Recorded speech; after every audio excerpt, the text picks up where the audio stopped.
Hi, Dr. Shetlin. I want to thank our viewers for tuning in today. And with Dr. Tristin Wallace, who is a guru in the natural world of helping our bodies help themselves naturally, overcoming even not just improving our health, but helping us overcome diseases that we may be facing. And we wanted to talk today a little bit about the Greek method and some other topics that I hope you'll find interesting and definitely deep dive into some of these conversations. So I want to ask Dr. Wallace, thank you for being with us today, by the way. Thank you for having me. Yeah. And if you don't mind, do you mind jumping right into the Greek method, what that test is and where doctors go from there? Well, the Greek method test is actually what they call a liquid biopsy. Hmm. And it has great advantages and a couple of setbacks as well. So there are numerous different types of Greek tests and Greek therapies, and they're all done by the RGCC, which is in Greece. It stands for Research Genetic Cancer Center. So you can see why we just call it the Greek test. Yeah, sure. Okay. So the two tests that I would love to introduce anyone listening to are OncoCount and Onconomics Plus. I particularly love those two tests because the liquid biopsy is so very sensitive as performed by the Greeks in detecting circulating malignant cells, not just tumor cells, but also stem cells that could start new cancers. And so as you're going through cancer treatment, you're always relieved to find out that you're cancer free. It's nice to also have a liquid biopsy done to make sure that there are no circulating stem cells that could start new tumors Hmm. later down the road. That's the count. The Onconomics Plus is especially exciting because if you are undergoing chemotherapy or cancer treatment, the Onconomics Plus gives you a wonderful array of 74 different malignant gene expressions. It's almost like drinking from a fire hose to read this test when the results come in, but you learn so much about the cancer. For example, you learn whether or not it can respond to the chemotherapy that has been recommended by your practitioner. You actually learn whether or not it builds a wall around itself or is heat sensitive. And so you can learn if it's susceptible to radiation. You can learn if sauna may benefit the treatment of the cancer. It also can tell you whether or not you're a candidate for the keto diet. It can show you the genes that the cancer may be overexpressing, which utilize sugar in your bloodstream. In addition to showing all of that, it also can show quite a large number of different natural substances that you might like to implement if you're interested in integrative cancer care, such as high-dose vitamin C, IV turmeric, wormwood, the list goes on. And I've heard those are powerful components in helping boost the immune system, fight cancer, different types of cancer. But it sounds like you're saying it's doing a test of, did you say 70, how many? 74 different malignant genetic overexpressions. Okay. Not really our genes, but its genes. What is it good at? How does it defend itself? How does it further itself? So it's testing the cancer itself to see, well, what are its strong points? What are its weak points? So you can build more of a personalized anti-cancer or fighting the cancer potion or treatment or whatever, however the treatment goes after that. But it's helping you know your enemy better rather than say, oh, it's just colon cancer or it's lung cancer and just following some flow chart on it. Well, this is the chemotherapy we use, this one tool. It gives you more tools in your toolbox, if I understand right. Yes. Yes. Yeah. And it also allows you to follow up on how well have you done. Oh, that's great. So you can do another Onconomics Plus test after, say, 3 months of therapy, and you can see how those genetics have shifted. All right, so rather than just saying, oh, you have this type of cancer, let's just follow the flow chart and use this type of chemotherapy, and we're just going to run with it and hope and pray that everything works at the end with I guess the stats are about 13% success rate. What this is doing is testing so we know, okay, what kind of cancer, who's our enemy we're dealing with right now, what's its strong points and weak points. Let's now build some sort of treatment plan that's more focused for that, and then retest it along the way to see, do we need to change course or are we on a winning course? Is that Would that Yes, that's exactly what we need to do.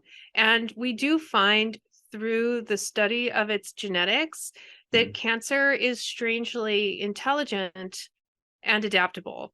And Okay. I think that it's not often thought of that way. You're using a word that I think is a good word, which is enemy. Mhm. It is something which has learned how to utilize your resources in a way that's detrimental to you, of course. Okay. The way that it changes as a result of what we input is one of the most surprising things about the Onconomics Plus testing. How you learn its behaviors. And so, something that I think shocks a lot of people, there are cancers that overexpress a certain gene called MDR1, Mhm. and that gene is measured on the Onconomics Plus test. And if that particular cancer tends to overexpress the MDR1 gene, it's very, very good at mutating. And it will tend to mutate even if you do very little to stimulate it.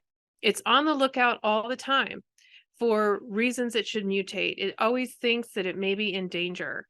And so if you have a high MDR1 expressing malignancy and you utilize a high dose vitamin C, which is proven to kill it by the Onconomics Plus test, and you also want to throw in, say, some curcumin, which is also proven to kill it on the Onconomics Plus test, you actually could just mutate it so that it becomes harder to treat. Oh, wow.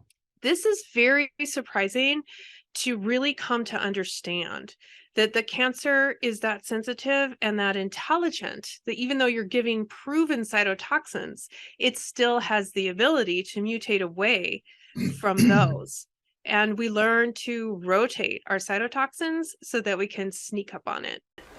That is really clever. And I guess just to simplify for the audience, so you're saying cancer is adaptive to its environment just like we are to ours. If we go outside where it's cold, we're going to constrict blood vessels to other things to dilate them to tissues that need to keep warmer. We're going to adapt to our environment. So you're saying cancer, depending on what we throw at it, will try to adapt to its environment and what we're throwing at it. Yes, yes. It does so really in so successfully that you come to greatly respect it. And there's another word Hmm. that we use for it as well as using the word enemy, we also use the word teacher. Yeah. Okay. It's a teacher. Oftentimes people reflect after emotional work that cancer has come into their lives with a lesson. So rather than fearing it, we just prepare and learn from it. That's, I think, a much healthier way to face cancer. Would you? I couldn't have said it better. Okay. Yeah. I've talked to some other patients in the last year, and some of them have used some methods of starving cancer with guided fasts. And I don't know if you have any comments on that. It was interesting. I picked up a study, one that was dropped into me by a patient who is fighting cancer naturally and doing a great job. And this study says that if we fast, have a water fast for 7 days per year, that we're 95% less likely to develop cancer. Have you heard any of those things, or have you looked into fasting as part of a cancer fighting thing? Well, I haven't used it specifically with cancer so much as I've used it for reasons when there's not cancer. Okay. And so for that, I would refer out to somebody who's an expert in guiding cancer fasting if it's going to be utilized. The tricks that we've used in particular are ketogenic diet in order to kind of starve it in a different way. So to feed you while we're restricting the cancer from being able to get so much rich blood sugar. And then, of course, there's also the local chemotherapeutic option, which utilizes insulin in order to induce greater sensitivity.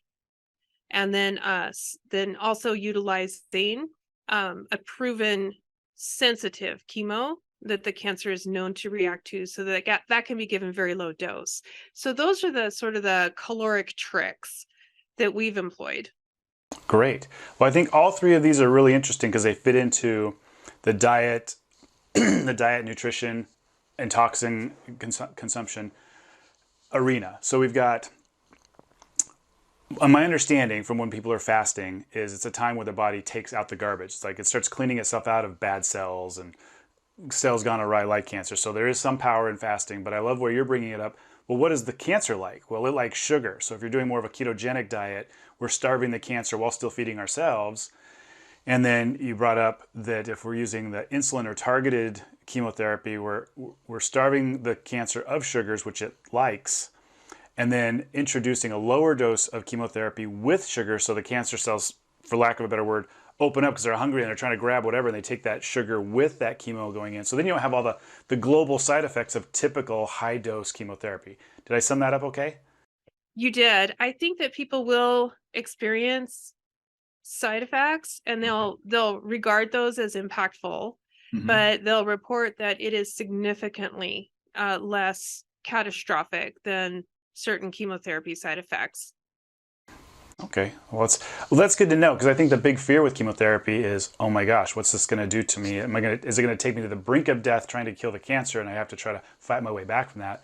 Versus a road that's, okay, I've got a few symptoms, but I know it's more laser focused against my enemy / teacher than me personally. Yeah, I think also when you have the Onconomics Plus reassuring you that that chemo was tested against that cancer, it's nice to see that the chemo selected had a high kill rate against your specific cancer. I think that is so powerful. More variability than you might think. Yeah, people don't realize there's different types of chemotherapy, and I only learned this through my wife's battle with this, where she had colon cancer, and so they have a flow chart for, oh, if it's colon cancer, use this chemotherapy. And when they did the test, it showed these other two chemotherapies were far more powerful and potent at fighting the cancer she had, and the one that was on that flow chart was very unsuccessful towards that. And yet she couldn't get the local doctors to use the one that the test showed. Said, look, these show that they're a better fighter than these. Nope, I'm only following the flow chart. And I thought that was very interesting. I think the more knowledge we have, the more information we have about the enemy, the better we can fight it, rather than, well, let's go in there with sticks and stones when it needs a nuke. Well, the nuke's right here. I hope that's not too bad of an example, but it just seems like so much more logical to test, find out what's going to work best, and use that. I mean, when you say that, what I hear is you're thinking like a doctor. If you think about it, in the olden days of medicine, let's say somebody had a cough, they would go to their doctor with a bronchitis, maybe a pneumonia, they weren't sure, and they would cough a little of it. And when I worked for clinics years ago, there would be little petri dishes everywhere in the lab with people's cough growing. And they were doing that because they wanted to test, which antibiotic or which antifungal was actually going to kill their cough. They would check, and then they would prescribe what they knew worked against that particular illness. And so they called that a culture and sensitivity.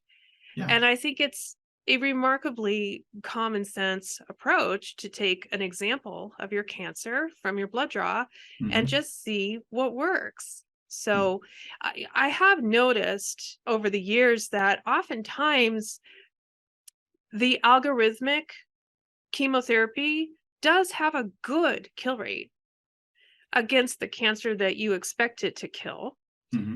But at the same time, like you said, there may be others with a much better kill rate.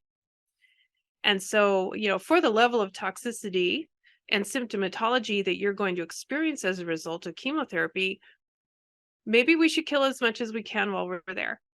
Right. Well, it's interesting how you're bringing that, how we should be doing it. It's the practice of medicine. Well, to practice, we have to be constantly evolving or testing things and discovering and reacting, rather than just simply following a flow chart, I think, or a product, I don't know, a product recommended insert. There's just more to it in the science of healthcare and disease care and medicine. And it saddens me that we're moving away from that. That just seems so much more logical, like you're saying, with, oh, cough into here, let's put it in a petri dish, let's test it. Now we know what it is. Now we can better help advise to fight against this. So it sounds like that test is phenomenal. Now, if I understood right, but it takes several weeks. Doesn't it take 3 or 4 weeks to get the results on that?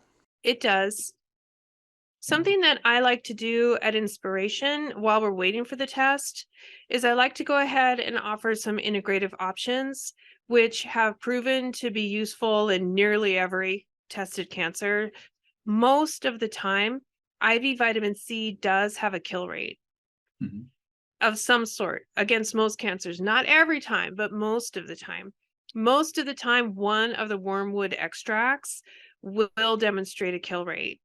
And I can almost always count on AngioStop, which is it's an anti-angiogenic natural supplement to also have a kill rate. So that will take care of two issues at once. As a supplement, it will help with the removal of the cancer, but also at the same time help by constricting its blood supply. Okay. So while we're waiting for the test to come back, I often will start with a regimen like that. Brilliant. That's great.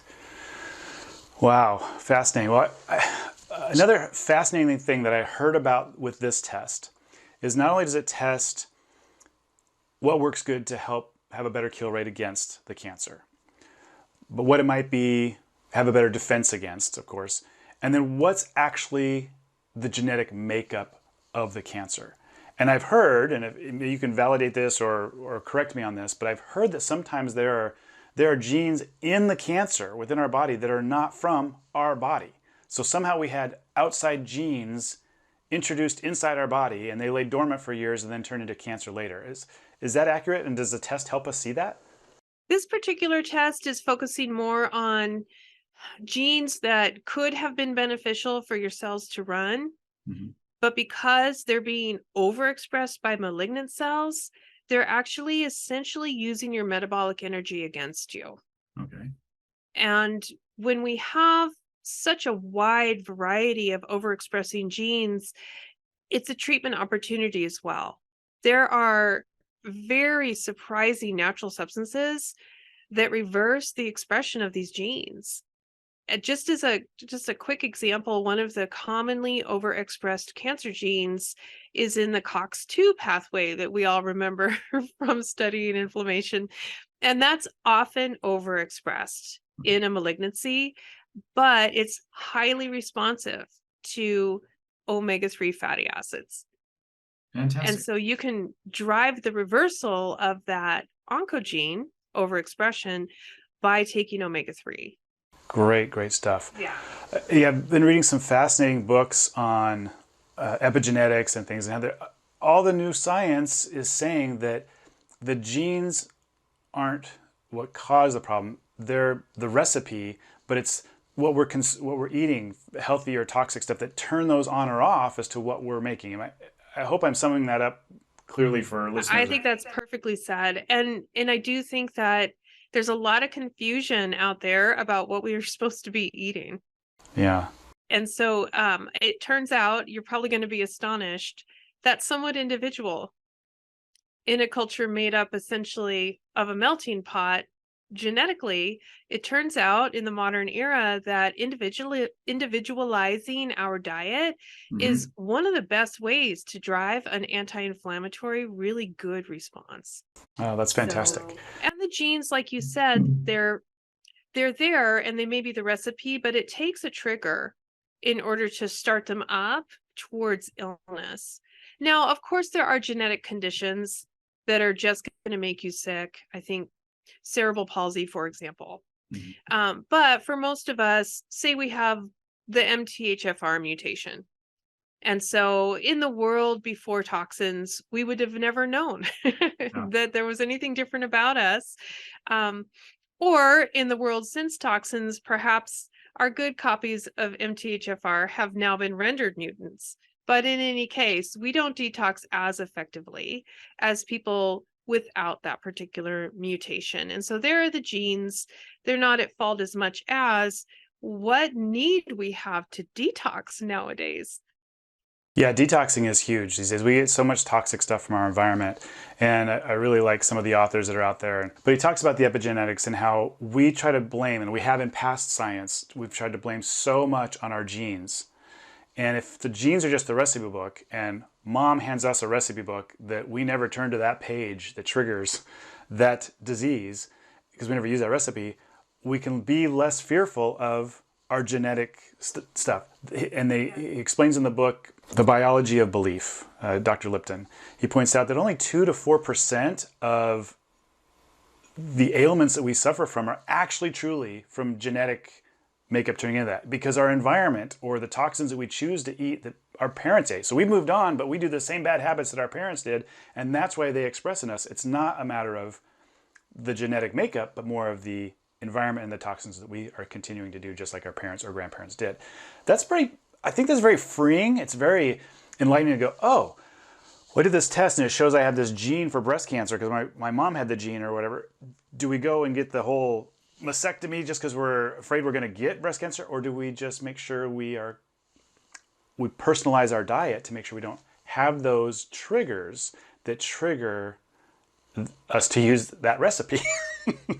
I think you can do so much with diet. What I find, if you're relatively healthy anyway, then these small tweaks like a wholesome diet that's individually tailored for you could be enough, and you're on your way. If you haven't been as healthy, which is usually my patient population, what we found is it sometimes can be difficult, even with all of the right pieces apparently in place. We'll find reasons why people don't successfully detox, and it holds them back. And so we're doing something called lymphatic mapping, and the lymphatic mapping uses thermography. So this is a thermography. You've probably seen a million of these. Okay. And then in conjunction with mineral spectrophotometry, and looking at the mineral status of the body and the heavy metal status of the body, we're actually able to see why a person might not be able to detox. There are areas in the body that just simply don't move at times. And until they do move, we tend to see the same metal status and the same mineral status. So in terms of detoxing, let's say that we're all exposed to heavy metals and we have a certain body burden of heavy metals. Perhaps we drink water, or we breathe air, or we eat food. And that's how we become introduced to heavy metals. Another way is medicines, such as injections. The body's retention of those heavy metals will get into a seesaw pattern with the body's healthy mineral status. Let's say that you're just a little low on magnesium. They say everybody is. Okay. If you're a little low on magnesium, you're probably not going to be able to move your metals out. If you're in the seesaw where you're low on magnesium, you can't move your metals out, this is one way that your lymphatic drainage is impaired. It's not able to flush the body of the toxins that it's bearing. And so we do the mapping to find out what areas are impacted, and then we treat accordingly.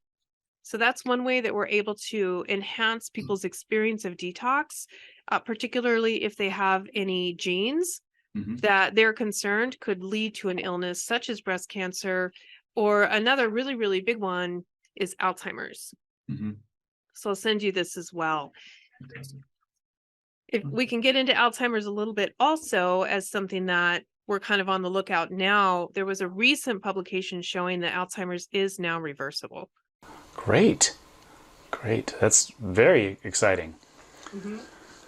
All right, well, if we're having trouble draining the lymph node, and I would like to come back to the Alzheimer's, but if we're having trouble draining our lymph system, which is our body's sewer system for lack of a better, but it's a closed circuit system. So I would think if we can increase our heart rate in that closed circuit, it's going to help with more flushing of lymphatics. So you've given us some good biochemical stuff with the magnesium, but walking and getting that heart rate up, is that also helpful for flushing? I think those are very, very helpful. Something that can happen if you're relatively healthy already.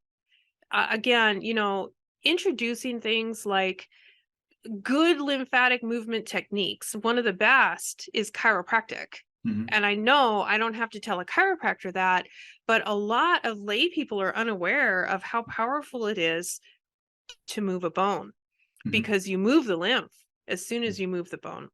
Yeah. So for, for relatively healthy people, you can do tweaks to just maybe a sedentary lifestyle. And as a result of that, you'll really start moving your lymph. You'll really start detoxing, and it is very gratifying. Oh, nice. For people who've been under the weather a little longer, we find lymphatic blocks, and we find that we have to focus on helping with that closed circuit problem. With lymphatic massage besides Lymphatic massage, and especially we need to encourage sweating of the feet. Wow. And the armpits. Okay. And I hate to say such an indelicate word on your station, but we all have them. So I'll just bring them up. But yeah, we find in the lymphatic mapping that if the armpits are overly hot. And white is hot, red is hot, and then white is even more hot. White hot, yeah, the white hot. If you see that, you're looking at a person who probably doesn't sweat at their feet. And what's I think so interesting about this picture is this is the typical picture of an American who uses antiperspirant. I see. Well, that's good. So right there, keynote for at home too. Deodorants, not antiperspirants, because they're going to block pores and hold things into our lymph system, so we're not draining. That's so big. So simple. So simple and so big. And it does affect the entire lymph system to use an antiperspirant rather than just the lymph system that you're targeting. Fair enough. Well, that's good to know.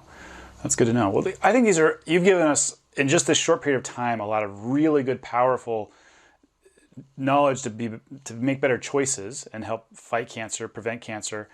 So you brought up the topic of Alzheimer's. Would you like to expand on that a little bit before we close today? Sure. So in August of this year, the Journal of Alzheimer's published the first pilot study demonstrating the reversal of Alzheimer's disease using something called precision medicine. And so Alzheimer's is one of the illnesses that we do experience. In part, it's driven genetically.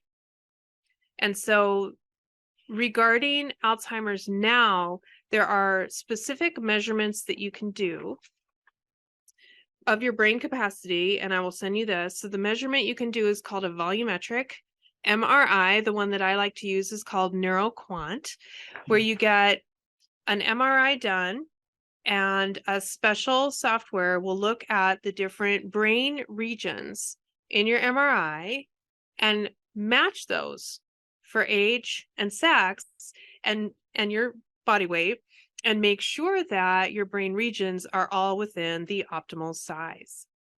If they have increased, it could be due to inflammation. And if they have decreased, it's an early sign that Alzheimer's could be developing.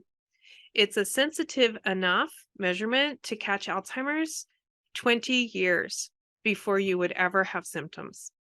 So it's a revolution in treating cognitive decline as we age.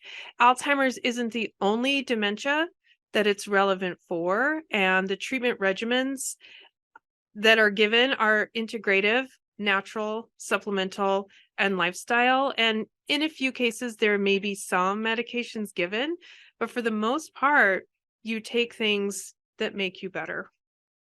So it's been remarkable to see the reversal of Alzheimer's. Well, I think that's beautiful because A, that's very exciting for a lot of people. B, it ties into exactly what we were talking about today, how if there's a little bit of genetic marker on that, I get it.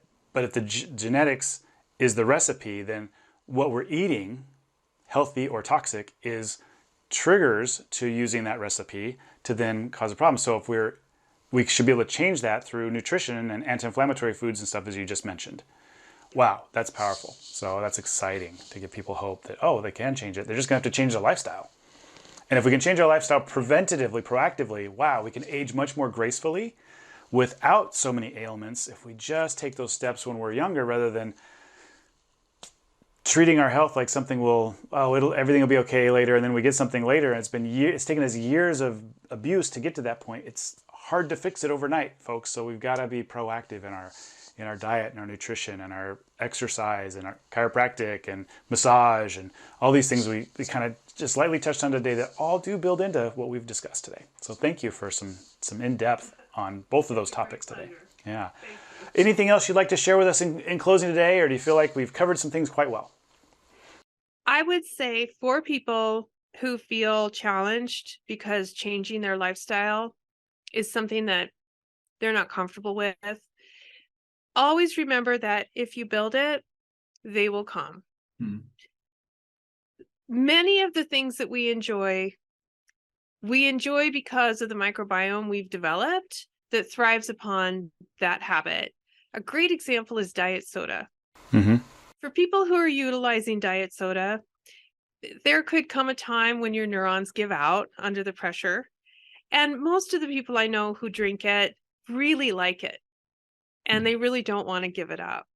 And I would say this, remember, some of it is your good taste buds, but some of it is the microbiome that you built into your own GI tract by inviting microbiota that can live on diet soda. Hmm. So once they're there and they're established, they'll always be hungry for diet soda. So if you're having trouble with your lifestyle and you don't want to change it because you feel maybe hooked on something or too fond of it, consider changing the microbiome so that you can get healthy cravings and more impetus to make those changes. Brilliant, brilliant. And Doc, if people would like to reach out to you, so they have questions specifically for you for some of the things we've talked about today, how can they find you? We are on inspirationhw.com. Fantastic. Well, I encourage those that are wanting to make some pivotal changes in their health and be proactive and changing their gut biome, or want to boost their immune system in the cold and flu season, which personally I call it the sugar season. It's like we're getting less vitamin D from the sun, and we're eating too much sugar and dairy, and all of a sudden we start getting sick. But great things to do are IVs full of vitamins that you can get with Dr. Wallace. Or if you're struggling, or you found out that you want to prevent cancer, or you're struggling and finding out that you are fighting cancer, I would ask that you reach out to her for some wisdom and counsel from the years of experience that she brings to the table to help in that area. So I want to thank you for being with us today. Thank you so much.